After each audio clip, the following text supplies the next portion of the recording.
नाही घातला।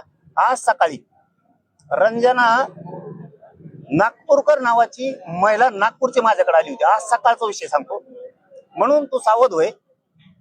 ही इतकं भयान मॅटर आहे ती, मला सांगितलेलं, कारण ती शोभाताई फडणवीस यांच्या बहिणीची मुलगी त्यांच्या घरी दिलेली त्या नागपूर मॅडमची। हे देवेंद्र फडणवीसला माहित सुद्धा नसं आणखी किती प्रचंड मोठी फसवणूक आपल्याच पाहुण्यात झाली, म्हणजे त्यांच्याच पाहुण्याची। मी तुझे मॅटर इतके आलेत माझ्याकडे, तू धन्या इथून पुढे तरी महिना दिला नको, आमचे लोक उचकू नको।